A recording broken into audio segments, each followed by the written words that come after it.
Halo teman-teman, selamat bergabung kembali di dalam Digital Lectures bersama Dokors. Kali ini, topik ilmu kesehatan anak yang akan kita bahas adalah tentang diare akut. Diare akut didefinisikan sebagai suatu kondisi perubahan konsistensi buang air besar menjadi lebih lunak atau cair yang terjadi dengan frekuensi lebih dari sama dengan 3 kali dalam 24 jam dan berlangsung dalam waktu kurang dari 14 hari atau 2 minggu. Diare akut dapat disebabkan oleh infeksi, yaitu infeksi bakteri seperti Escherichia coli, Shigella, dan bakteri Salmonella. Kemudian juga dapat disebabkan oleh infeksi virus seperti rotavirus dan Norwalk virus. Kemudian dapat juga disebabkan oleh infeksi parasit seperti Entamuba histolytica. Diare akut juga dapat disebabkan oleh adanya alergi seperti alergi protein air susu sapi. Kemudian, diare akut juga dapat disebabkan oleh intoleransi seperti intoleransi karbohidrat, kemudian juga dapat disebabkan oleh malabsorpsi karbohidrat, lemak, dan protein, dapat pula disebabkan oleh keracunan makanan atau zat kimia beracun, juga dapat disebabkan oleh toksin mikroorganisme, misalnya toksin dari Clostridium dan Staphylococcus aureus. Dan juga diare akut dapat disebabkan oleh imunodefisiensi. Berdasarkan mekanismenya, diare akut dapat dibagi menjadi diare akibat gangguan absorpsi dan juga diare akibat gangguan sekresi. Berdasarkan waktunya, diare dapat dibagi menjadi akut, kronik, dan persisten, di mana yang akan kita bahas saat ini adalah diare akut yang berlangsung kurang dari 14 hari. Patofisiologi diare akut dapat disebabkan oleh adanya penurunan absorpsi, kemudian ada peningkatan sekresi, dan adanya peningkatan dari motilitas usus. Etiologi yang tadi sudah disebutkan dapat menyebabkan adanya gangguan absorpsi, gangguan sekresi, adanya inflamasi dan respon imun, serta adanya gangguan motilitas. Apabila terjadi gangguan absorpsi, penyerapan makanan di dalam lumen usus akan berkurang, sehingga akan terjadi peningkatan tekanan osmotik di dalam lumen. Hal ini dapat menyebabkan air tertarik ke dalam lumen secara berlebihan. Selain itu, gangguan sekresi juga dapat meningkatkan adanya sekresi di dalam lumen usus yang dapat mengakibatkan perubahan konsistensi dari feses. Kemudian, inflamasi dan juga respon imun dapat menyebabkan adanya kerusakan tight junction di antara sel-sel usus. Oleh karena itu, dapat menyebabkan air bergerak ke lumen secara berlebihan. Selain itu, peningkatan motilitas usus juga akan mempercepat pergerakan makanan di dalam usus, sehingga frekuensi dari buang air besar dapat meningkat. Beberapa mekanisme tersebut dapat menyebabkan ketidakseimbangan antara absorpsi, sekresi, dan motilitas usus, sehingga akan menyebabkan adanya perubahan konsistensi pada BAB dan juga akan meningkatkan frekuensi dari buang air besar itu sendiri. Sehingga terjadilah yang kita sebut dengan diare. Diare juga dapat disertai dengan beberapa manifestasi klinis lainnya, seperti mual muntah, nyeri perut, demam, lemas, dan tanda-tanda dehidrasi. Diagnosis dapat kita tegakkan melalui anamnesis, pemeriksaan fisik, dan pemeriksaan penunjang. Pada anamnesis, kita dapat menanyakan keluhan utama, yaitu terjadinya perubahan konsistensi dari feses dan peningkatan frekuensi dari buang air besar. Keluhan lainnya yang dapat dialami pasien meliputi mual dan muntah, nyeri dan kram perut, merasa demam, adanya lemas, bibir kering, dan banyak minum. Kemudian, ada beberapa hal lain yang harus ditanyakan pada pasien dengan diare akut, yaitu karakteristik dari BAB-nya seperti lama diare, frekuensinya, volumenya, konsistensi fesesnya, warna, serta bau. Kemudian, tanyakan juga apakah ada lendir maupun darah. Bila disertai dengan muntah, tanyakan juga volume dan frekuensi muntahnya. Kemudian, tanyakan jumlah atau frekuensi buang air kecil, dan tanyakan juga makanan dan minuman yang diberikan selama diare. Tanyakan juga gejala-gejala dehidrasi berat, dan gejala lain seperti demam, kejang, atau penyakit lain yang menyertai, seperti batuk, pilek, dan campak. Tanyakan juga kepada ibu tentang tindakan yang sudah dilakukan, yaitu seperti pemberian oralit atau pemberian cairan, kemudian tanyakan riwayat pengobatan sebelumnya dan riwayat imunisasi. Kita juga dapat menanyakan apakah di anggota keluarga ada keluhan yang sama. Kemudian kita tanyakan apakah anggota keluarga tersebut dan pasien memiliki sumber air dan makanan yang sama. Tanyakan juga riwayat konsumsi magnesium hidroksida atau obat mah. Dan juga tanyakan apakah pernah anak mengalami operasi yang melibatkan usus atau saluran pencernaan. Pada pemeriksaan fisik, kita akan menilai keadaan umum dari pasien. Kemudian, kita nilai adanya kelainan pada tanda-tanda vital seperti peningkatan suhu, kemudian peningkatan respirasi, dan juga peningkatan nadi. Selain itu, kita juga perlu menilai status gizi anak. Kita harus mewaspadai adanya penurunan berat badan yang drastis karena dapat menandai adanya kehilangan cairan yang sudah cukup banyak. Kemudian, pada pemeriksaan umum, kita akan menilai dari kepala untuk menilai adanya tanda-tanda dehidrasi seperti mata cekung, mukosa kering, air mata berkurang, dan ubun-ubun yang cekung. Kemudian pada abdomen, kita dapat melihat adanya abdomen yang tampak cekung, turgornya menurun, bising usus yang meningkat, atau dapat menurun yang menandakan adanya hipokalemi.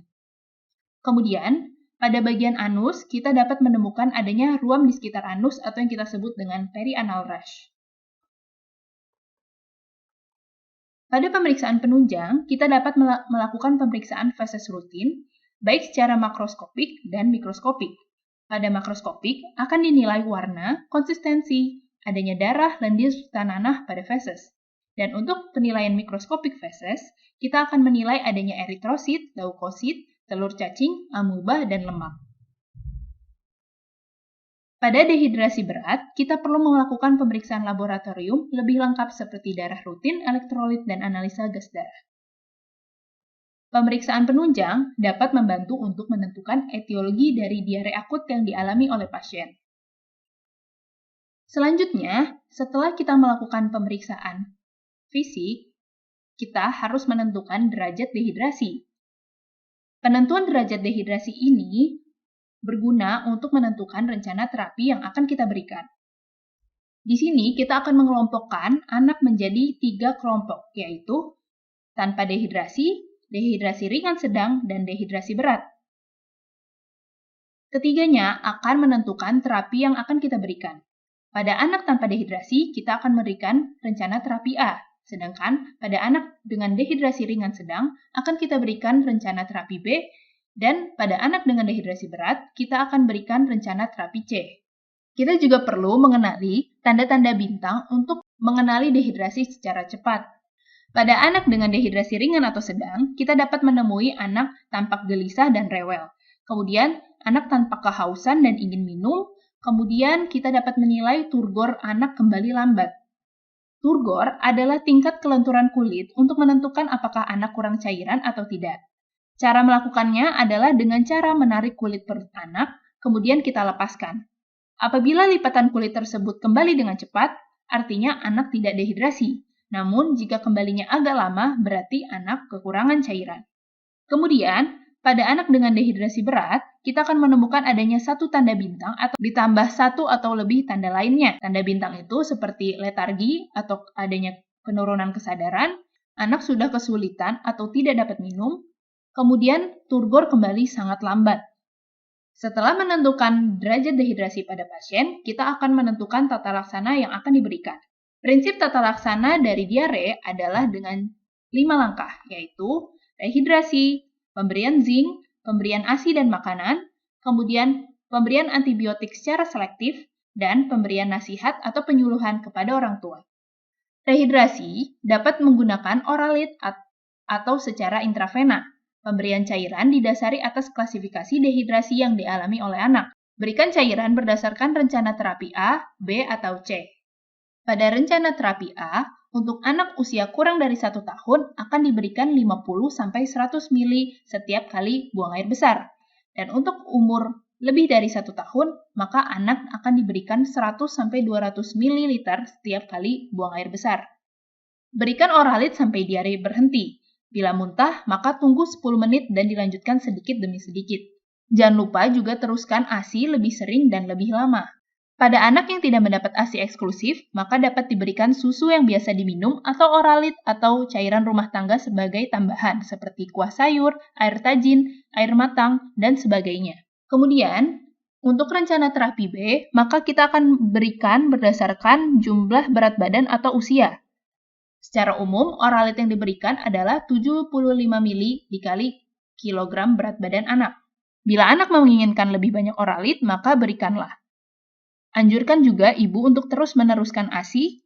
Pada rencana terapi C, kita akan memberikan cairan sebanyak 100 ml per kilogram berat badan dengan dibagi menjadi 2 kategori, yaitu yang pertama, bayi kurang dari 1 tahun akan kita berikan 30 ml per kilogram berat badan dalam 1 jam pertama dan 70 ml per kilogram berat badan pada 5 jam berikutnya. Untuk anak lebih dari 1 tahun, kita akan berikan 30 ml per kilogram berat badan pada 30 menit pertama, dan selanjutnya 70 ml per kilogram berat badan pada 2,5 jam berikutnya. Kemudian selanjutnya, zinc akan diberikan selama 10-14 hari berturut-turut meskipun anak sudah sembuh dari diare. Kemudian, anjurkan ibu untuk melanjutkan ASI dan makanan lain. ASI dapat diteruskan untuk mencegah terjadinya diare. Makanan juga dapat diberikan dengan frekuensi yang lebih sering. Berikan antibiotik secara selektif karena tidak semua kasus diare memerlukan antibiotik. Antibiotik hanya diberikan jika ada indikasi seperti diare berdarah atau diare karena kolera atau diare dengan disertai penyakit lain. Yang terakhir adalah berikan nasihat atau penyuluhan kepada orang tua. Berikan nasihat dan cek pemahaman ibu atau pengasuh tentang cara pemberian oralit, zinc, ASI, makanan, dan tanda-tanda untuk segera membawa anaknya ke petugas kesehatan jika anak buang air besar cair lebih sering, muntah berulang-ulang, mengalami rasa haus yang nyata, makan atau minum sedikit, demam, tinjanya berdarah, dan tidak membaik dalam 3 hari. Untuk edukasi, kita perlu memberikan pemahaman kepada orang tua untuk menjaga kebersihan dan nutrisi anak. Kemudian, pentingnya mencegah terjadinya dehidrasi apabila anak diare. Berikan juga anjuran untuk pemberian imunisasi campak. Kedepannya, kita akan menganjurkan beberapa cara untuk mencegah terjadinya diare, yaitu memberikan ASI eksklusif selama 6 bulan dan diteruskan sampai 2 tahun, memberikan makanan pendamping ASI sesuai umur, memberikan minum air yang sudah direbus, dan menggunakan air bersih yang cukup, kemudian mencuci tangan dengan air dan sabun sebelum makan dan sesudah buang air besar, kemudian buang air besar di jamban, dan membuang tinja bayi dengan secara benar. Untuk prognosis diare akut, secara umum baik, dengan catatan kondisi hidrasi harus dipertahankan dan keseimbangan elektrolit dapat dengan cepat tercapai kembali. Berikut adalah referensi yang dapat teman-teman baca selanjutnya. Sampai jumpa di Digital Lectures Course selanjutnya. Terima kasih.